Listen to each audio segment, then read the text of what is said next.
Hello friends, welcome to your own channel daily stock. तो आज हम बात करने वाले एक ऐसी कंपनी के बारे में, ऐसी पेपर मैन्युफैक्चरिंग कंपनी के बारे में जो कि सबसे ज़्यादा largest producer of branded papers पूरे इंडिया के अंदर, और जो भी कोटेड पेपर्स बनाए जाते हैं या फिर मैन्युफैक्चर कराए जाते हैं, फिर जो भी पैकेजिंग के जो भी गुड्स होते हैं या फिर पैकेजिंग के भी बोर्ड्स कार्डबोर्ड्स होते हैं, वो यह कंपनी बनाती है। और फॉर्मली जो कंपनी है उसका नाम है JK papers company, that is JK paper limited company. उसका हम फुल एनालिसिस करने वाले हैं, that is fundamentally as well as technical. उसकी जो मार्केट में सब्सिडीज जो काम करती है वो है सिरपुर पेपर मिल्स, जेके एनवायरटेक लिमिटेड कंपनी। इस तरह की जो मार्केट में इसकी सब्सिडीज है वो भी मार्केट में इसकी काम करती है। सो आपको याद दिला दूं कि अगर अभी तक आपने हमारे चैनल डेली स्टॉक को आपने सब्सक्राइब नहीं किया हो तो चैनल को जरूर सब्सक्राइब कर दीजिएगा, ताकि हम आपके सामने हर कंपनी का analysis as well as technical जो भी पैरामीटर्स होते हैं आपको अच्छे से पता चल सके। So let's begin. सबसे पहले हम बात कर लेंगे कंपनी के बारे में। कंपनी मार्केट में क्या काम करती है और किस तरह से मार्केट में revenue as well as profit generate करती है। तो बात करें, JK paper limited is a paper manufacturing company. So आप सोच सकते हैं कि एक पेपर मैन्युफैक्चरिंग कंपनी और इसका जो प्रॉफिट है वो बहुत ही ज़्यादा अच्छा और अप ट्रेंड में आपको देखने को मिलेगा। हम वो फर्दर स्लाइड्स में भी डिस्कस करेंगे। तो किस किस तरह की कैटेगरी मार्केट में जो प्रोड्यूस करती है, तो वो है coated papers, packaging boards, office documentation, uncoated papers and boards, coated paper and boards. तो इस तरह की मार्केट में इसकी जो कैटेगरीज अभी हमने बताई, उस तरह की मार्केट में ये कैटेगरीज मार्केट में manufacture as well as sell करता है, तो उसके थ्रू अच्छा खासा इसका revenue as well as profit हो पाता है। अब हम कंपनी के बारे में बात कर लेंगे, दैट इज ये है स्मॉल कैप कंपनी जिसका जो मार्केट कैपिटलाइजेशन है वो है सिर्फ 1680.47 करोड़ रुपीस का इसका मार्केट कैप है। मार्केट कैप मतलब क्या? मार्केट में जितने भी शेयर्स के ट्रेड हो रहे हैं इनटू नंबर ऑफ इसका जो करंट मार्केट प्राइस वाला है CMP जो भी इसका है, उसको अगर आप मल्टीप्लाई कर देते हो तो उसका आपको मार्केट कैप देखने को मिले, दैट इज 1680.47 करोड़ का इसका मार्केट कैपिटलाइजेशन है।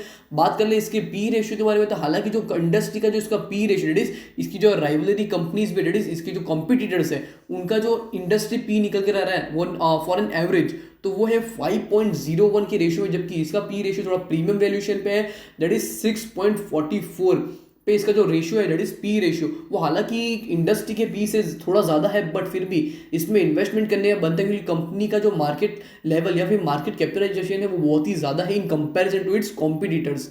इसका जो डिविडेंड परसेंटेज है from the face value, that is 10 rupees की इसकी फेस वैल्यू, और इसका जो डिविडेंड परसेंटेज है वो है 40, और dividend in the percentage form वो है 4.03%।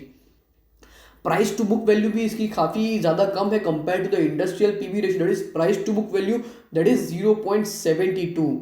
और इसकी ईपीएस के बारे में बात करें तो ईपीएस भी खासा अच्छा है, that is earning per share 15.41। EPS के बारे में हम इन फर्दर वीडियो में हम बात करने वाले हैं।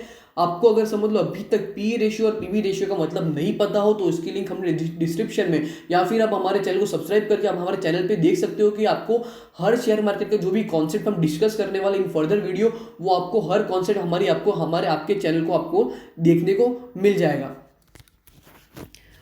सो हम कंपनी के फाइनेंशियल ट्रेंड के बारे में बात करते हैं। कंपनी ने फाइनेंशियली मार्केट में किस तरह से परफॉर्म किया, even in the pandemic situation company ने मार्केट में किस तरह से revenue as well as profit generate किया है, तो उन सब चीज़ों के बारे में हम जानेंगे।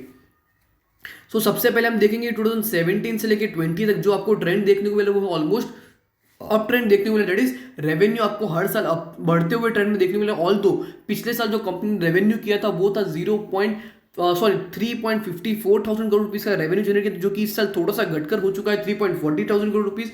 ऑल दो इस साल पेंडेमिक सिचुएशन होने के कारण क्या स्कूल्स, कॉलेजेस, ऑफिस बहुत सारी बंद थी, तो उसके कारण जो पेपर का जो मार्केट में यूज था वो कम था, बट फिर भी जिसने भी प्रीफर किया वो किया है प्रीफर जेके पेपर्स के ऊपर, इसलिए ज़्यादा आपको डाउनफॉल देखने को नहीं मिल रहा है इसके रेवेन्यू पे, that is 3.4 thousand crore rupees. जो कि इसकी प्रॉफिटेबिलिटी के बारे में बात करें तो प्रॉफिटेबिलिटी की तो बात ही अलग है। 2017 से लेकर 20 तक आपको प्रॉफिटेबिलिटी में कभी भी डाउन ट्रेंड देखने को नहीं मिला, बल्कि आपको अप ट्रेंड ही देखने को मिला। दैट इज पिछले साल जो कि कंपनी ने प्रॉफिट जनरेट किया था वो था 0.42 थाउजेंड करोड़ रुपीज, जो कि इस साल बढ़कर हो चुका है 0.47 करोड़ रुपीज, जो कि again and good and positive indication from the point of view of investment.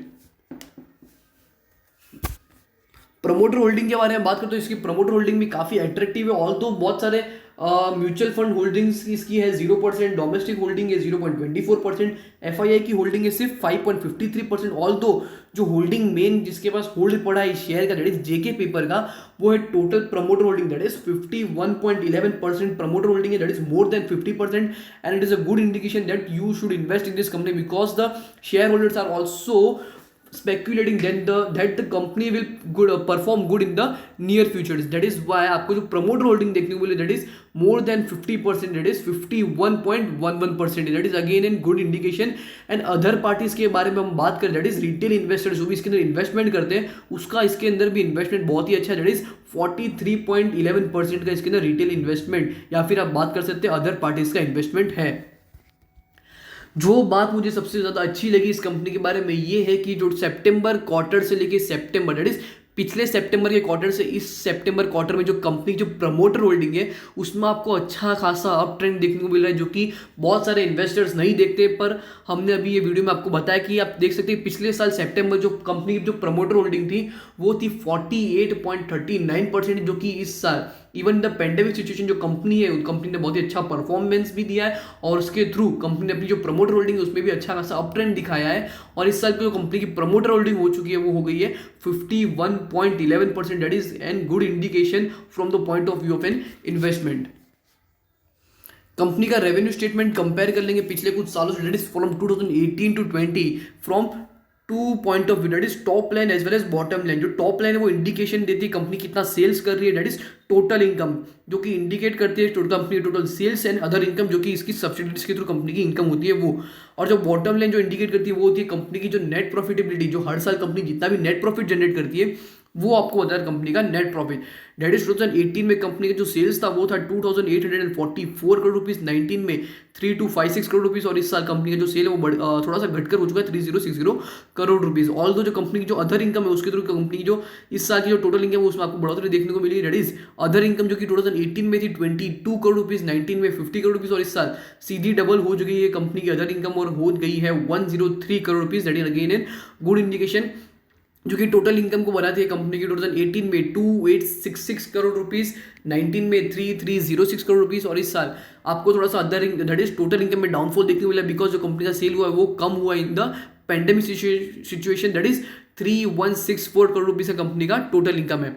बात करें कंपनी के बॉटम लाइन के बारे में, दैट इज नेट प्रॉफिट के बारे में बात करते हैं तो नेट प्रॉफिट भी कंपनी का खासा अच्छा है। दैट इज 2018 से लेकर 20 तक आपको बहुत ही अच्छा अप ट्रेंड देखने को मिला। दैट इज 2018 में कंपनी ने जो प्रॉफिट जनरेट किया था वो था 260 करोड़ रुपीस, 19 में 424 करोड़ रुपीस, और इस साल जो कंपनी नेट प्रॉफिट है उसमें आपको बढ़ते हुए ट्रेंड में बढ़कर हो चुका है 468 crore rupees. That is again an good indication.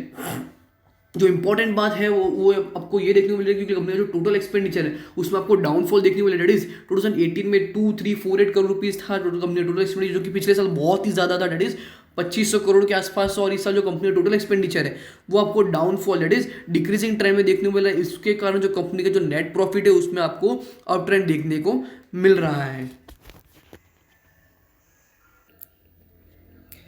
अब हम कंपनी के पर शेयर रेशियोज कंपेयर कर लेंगे कंपनी ने मार्केट में किस तरह से performance that it is from the point of view of EPS, that is earning per share company किस तरह की है मार्केट में, किस तरह से मार्केट में कंपनी परफॉर्म कर पा रही है, तो उन सब चीज़ों के बारे में देखेंगे।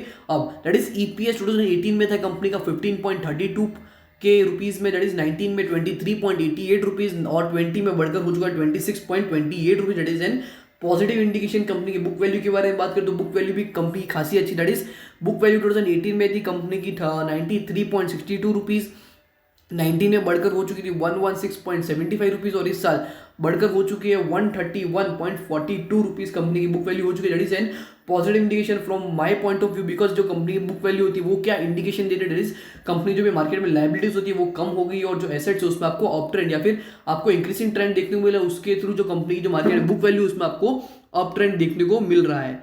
बात कर ले कंपनी मार्केट में किस तरह का डिविडेंड दिया, तो डिविडेंड भी 2018 में कंपनी ने दिया था पर शेयर 2.5 रुपीज़, 19 में 3.5 रुपीज़ पर शेयर, और इस साल कंपनी जो डिविडेंड दिया वो है 4 रुपीज़ पर शेयर।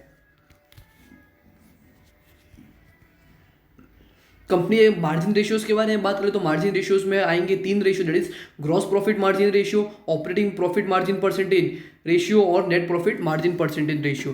दैट इज सबसे पहले जो रेशियो है वो है ग्रॉस प्रॉफिट मार्जिन परसेंटेज। तो मैं आपको बता दूं कि मार्जिन रेशियोज जितने भी होते हैं वो हर मार्जिन रेशियो अगर समझ लो इंक्रीजिंग ट्रेंड में हो तो कंपनी के लिए अच्छी बात होती है, that is and positive indication. That is gross profit margin percentage मतलब क्या, कंपनी मार्केट में जितना भी ग्रॉस प्रॉफिट जनरेट करती है compare to the net sales, उसका जो भी परसेंटेज निकल कर आता है वो होता है कंपनी का ग्रॉस प्रॉफिट मार्जिन परसेंटेज। तो वो था 2018 में 22.52%, 19 में बढ़कर हो चुका था 28.19% और इस साल बढ़कर हो चुका है 31.86%।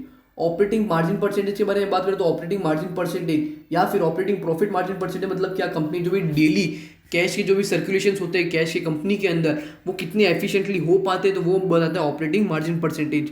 तो वो था 2018 में 18.22%, 19 में बढ़कर हो चुका था 24.27% और इस साल बढ़कर हो चुका है 26.98%। नेट प्रॉफिट मार्जिन परसेंटेज के बारे में बात करें तो नेट प्रॉफिट मार्जिन परसेंटेज मतलब ये कंपनी जितना भी मार्केट में नेट प्रॉफिट जनरेट करती है ऑन एन ईयरली बेसिस, उसको अगर आप नेट सेल से आप डिवाइड कर दे तो उसका जो भी परसेंटेज निकल कर आता है वो होता है कंपनी का नेट प्रॉफिट मार्जिन परसेंटेज। तो उसमें भी कंपनी ने अच्छा खासा परफॉर्मेंस दिया। दैट इज 2018 में कंपनी का नेट प्रॉफिट मार्जिन परसेंटेज था 9.16%, 19 में बढ़कर हो चुका था 13.04% और इस साल कंपनी जो नेट प्रॉफिट मार्जिन परसेंटेज वो बढ़कर हो चुका है 15.3%। रिटर्न रेशियोज के बारे में बात करते हैं तो रिटर्न रेशियो में सबसे पहले जो रेशियो निकल कर आता है वो है कंपनी का रिटर्न ऑन नेटवर्थ या फिर रिटर्न ऑन इक्विटी परसेंटेज। इसका मतलब क्या, मार्केट में कंपनी जितने भी इक्विटी शेयर होल्डर्स है उसके ऊपर कंपनी कितना परसेंटेज ऑफ प्रॉफिट कमा के दे रही है उसके इन्वेस्टर्स को, तो वो बताता है रिटर्न ऑन नेटवर्थ या फिर रिटर्न ऑन इक्विटी परसेंटेज। तो वो भी 2018 में था 15.85%, 19 में बढ़कर हो चुका था 21.04% और इस साल थोड़ा सा डिक्रीज होकर हो चुका है 20.36%। ऑल दो कंपनी ने बहुत ही अच्छा खासा परफॉर्मेंस दिया, ऐसा मेरा मानना है। अगर आपका और भी कोई दूसरा मानना हो तो आप हमें कमेंट सेक्शन में बता सकते हैं। आरओसी के बारे में बात करो तो ROC that is return on capital employed. Company अपने बिजनेस में कितना पैसा इन्वेस्ट करती है फॉर एक्सपेंशन बिजनेस के लिए, रिसर्च एंड डेवलपमेंट के लिए या फिर पेपर टेक्नोलॉजी नई बनाने में या फिर एफिशिएंटली बनाने में कितना पैसा लगाती है, उसके ऊपर कंपनी कितना परसेंटेज और प्रॉफिट जनरेट कर पाती है वो आपको बताता है आरओसी परसेंटेज। तो वो था 2018 में 18.4%, 19 में बढ़कर हो चुका था 21.46% और इस साल थोड़ा सा गिरकर हो चुका है 19.35%। रिटर्न ऑन एसेट्स परसेंटेज के बारे में बात करूँ तो रिटर्न एसेट परसेंटेज मतलब क्या, from an point of view of investor या फिर कोई भी एनालिस्ट होता है या फिर म्यूचुअल फंड हाउस का कोई भी बड़ा एनालिस्ट होता है तो वो देखेगा कंपनी के मार्केट में जितने भी एसेट्स हैं उन एसेट के ऊपर कंपनी कितना खासा प्रॉफिट जनरेट कर पा रही है, तो वो बताता है रिटर्न ऑन एसेट परसेंटेज। तो वो था 2018 में 7.22%, 19 में 9.44% और 20 में थोड़ा सा डिक्रीज होकर हो चुका है 8.98%। अगर आपको अच्छे से समझ आया हो एनालिसिस तो मार्जिन रेशियो आप देख सकते हैं कि मार्जिन रेशियोज हर कोई मार्जिन रेशियो इंक्रीजिंग ट्रेंड में थे, जबकि जो रिटर्न रेशियोज थे उसमें आपको इस साल में आपको थोड़ा डाउनफॉल देखने को मिला। अगर आपको रीजन पता हो तो हमें कमेंट सेक्शन में जरूर बताइएगा अगर आपको रीजन पता हो तो। कंपनी के लिक्विडिटी रेशियोज के बारे में बात हो तो लिक्विडिटी रेशियो से कंपनी का खासा अच्छा मेंटेन आप बोल सकते हैं। दैट इज करंट रेशियो जो होना चाहिए आइडियली 2:1 के रेशियो में, तो वो भी कंपनी का मेंटेन सिचुएशन में ऐसा हम बोल सकते हैं। दैट इज 2018 में कंपनी का जो करंट रेशियो था वो था 1.08, 19 में 1.67 और इस साल जो कंपनी का करंट रेशियो स्टैंड करता है 1.39 के रेशियो में। कंपनी के क्विक रेशियो के बारे में बात करें तो क्विक रेशियो भी कंपनी का खासा अच्छा दैट इज होना चाहिए आइडियली 1:1 के रेशियो में, बट अगर उससे ज्यादा हो तो कंपनी के लिए पॉजिटिव इंडिकेशन है। बट पिछले साल से पिछले दैट इज 2018 में कंपनी का जो क्विक रेशियो था वो था 0.58, जो कि 19 में पॉजिटिव ट्रेंड में आकर हो चुका था 1.25 और इस साल थोड़ा सा गिरकर हो चुका है 0.91 के रेशियो में। कंपनी के लेवरेज रेशियोज के बारे में बात करें तो लेवरेज रेशियो में भी कंपनी का that is debt to equity ratio काफी अच्छा मेंटेन्ड है, ऐसा बोल सकते हैं। दैट इज 2018 में कंपनी जो डेट टू इक्विटी रेशियो था वो था 0.64, 19 में 0.64 और इस साल जो कंपनी डेट्स है वो थोड़े से बढ़कर हो चुके हैं 0.66। इंटरेस्ट कवरेज रेशियो के बारे में बात करें तो इंटरेस्ट कवरेज रेशियो होने चाहिए पॉजिटिव ट्रेंड में या फिर अप ट्रेंड में होने चाहिए। पिछले कुछ सालों से दैट इज 2018 में था कंपनी का इंटरेस्ट कवरेज रेशियो 3.62%, जो कि 19 में बढ़कर हो चुका है 6.35 और इस साल फिर से बढ़कर हो चुका है 6.39%। दैट इज जो इंडिकेशन देता है कि कंपनी मार्केट में जितने बोरोवर्स होते हैं डेटर्स होते हैं उसके ऊपर कंपनी कितना अच्छी तरह से मार्केट में पेमेंट कर पाती है, तो वो आपको देता है interest coverage ratio percentage. Company के ग्रोथ रेशियो के बारे में बात करें तो ग्रोथ रेशियोज हम कंपेयर करेंगे दो चीजों से, that is CAGR that is compound annual growth return from sales point of view and from net profit point of view. तो कंपनी जो सेल्स है तो अगर हम देखेंगे उसका अगर आप 3 साल का CAGR देखेंगे तो वो था 2018 में 9.61 के रेशियो में परसेंटेज में, जो कि 19 में बढ़कर हो चुका था 10.14% और इस साल थोड़ा सा घटकर हो चुका है 5.2%। अगेन अगर अगले साल कंपनी ने अच्छा सा रेवेन्यू जनरेट किया तो कंपनी का जो सेल है वो आपको अपट्रेंड में देखने को मिला और सीएजीआर में भी आपको बढ़ोतरी देखने को मिल सकती है। कंपनी का जो नेट प्रॉफिट उसमें भी आपको थोड़ा डाउनफॉल देखने को मिला, बिकॉज पिछले कुछ सालों से जो कंपनी का जो नेट प्रॉफिट था वो बहुत डबल तरीके से बढ़ता था, बट इस साल कंपनी नेट प्रॉफिट भले ही बढ़ा है बट इतना नहीं बढ़ा है जितना बढ़ना चाहिए था। डेट उसके कारण जो कंपनी जो नेट प्रॉफिट सीएजीआर है इस साल वो आपको थोड़ा डाउनफॉल देखने को मिला। डेट इज 2018 में था 141.85%, 19 में 91.26% और इस साल थोड़ा सा गिरकर हो चुका है 38.98%। कंपनी के बारे में बात करें तो कंपनी का जो मार्केट में जो सेल दैट इज रेवेन्यू हुआ है वो पिछले कुछ सालों से पिछले साल से थोड़ा सा कम हुआ। जैसे कि मैं आपको पहले बताया कि कंपनी ने पिछले साल जो रेवेन्यू जनरेट किया था वो था 3469 करोड़ रुपीज, जो कि इस साल थोड़ा सा घटकर हो चुका है 3254 करोड़ रुपीज। जो EBITDA मार्जिन है उसमें आपको अच्छा खासा अपट्रेंड देखने को मिला। That is again in positive indication, because that is earning before interest and depreciation amortisation का जो मार्जिन निकल कर आता है उसमें आपको अपट्रेंड देखने को मिला। That is good indication, because जो पिछले साल जो कंपनी का मार्जिन था वो था 28.4%, जो कि इस साल बढ़कर हो चुका है 32.2%। ROC परसेंटेज के बारे में तो आपको मैंने पहले बताया, कंपनी का जो रिटर्न ऑन कैपिटल एम्प्लॉयड जो परसेंटेज है उसमें आपको बढ़ोतरी देखने को मिल रही है पिछले साल से। दैट इज इस साल जो है वो है 21.97%। कंपनी के net to that is net debt equity ratio की बात करें तो नेट डेट इक्विटी रेशियो भी कंपनी का खासा अच्छा है पिछले कुछ सालों से। और 2018 में कंपनी जो नेट डेट इक्विटी रेशियो था वो था 0.64, 19 में 0.34 और इस साल 0.4।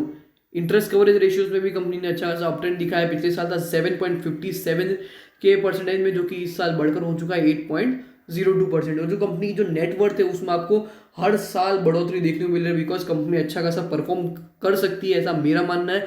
आपका कुछ और भी मानना हो सकता है। तो आप देख सकते हैं 2019 में जो कंपनी ने रेवेन्यू कंपनी जो नेटवर्थ था वो था 2041 करोड़ रुपीज, जो कि इस साल बढ़कर हो चुका है 2368 crore rupees. That is N positive indication. जो कंपनी के रेवेन्यूज है वो हमने आपको पहले ही कंपेयर करके बता रहे। कंपनी जो प्रॉफिटेबिलिटी है रिटर्न ऑन कैपिटल एम्प्लॉयड वो भी पिछले साल से इस साल 7.6% से ज़्यादा बढ़ी है। रिटर्न ऑन कैपिटल एम्प्लॉयड भी 21.97 से ज़्यादा परसेंट बढ़ा है।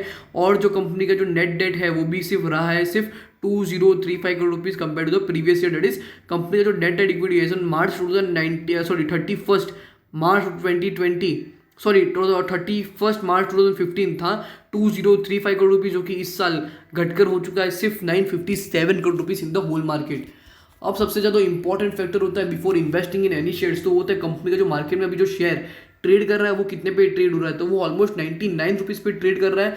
अगर आप इसका 5 ईयर हाई भी देखो तो वो है इसका 194.2 rupees. That is again and आपको अगर उस प्राइस से देखो तो आपको ऑलमोस्ट हाफ प्राइस पे शेयर अभी के प्राइस के हिसाब से मिल रहा है। बट अगर आपको इसमें अभी निवेश करना चाहिए या नहीं वो इंपॉर्टेंट फैक्टर होता है। तो मेरा ऐसा मानना है कि आप इस शेयर में निवेश करना चाहो तो आप इसको 95 या फिर अभी के प्राइस के हिसाब से भी आप इसको डिप में बाय करना चाहो तो आप इसमें बाइंग कर सकते हो, बिकॉज कंपनी फंडामेंटली बहुत ही अच्छी है। कंपनी अच्छा खासा परफॉर्मेंस कर रही है और मार्केट में इस कंपनी का नाम भी that is JK paper limited company का मार्केट में इसका नाम भी है। तो मुझे ऐसा लग रहा है कि कंपनी अच्छा खासा परफॉर्मेंस दे सकती है इन फर्दर फ्यूचर।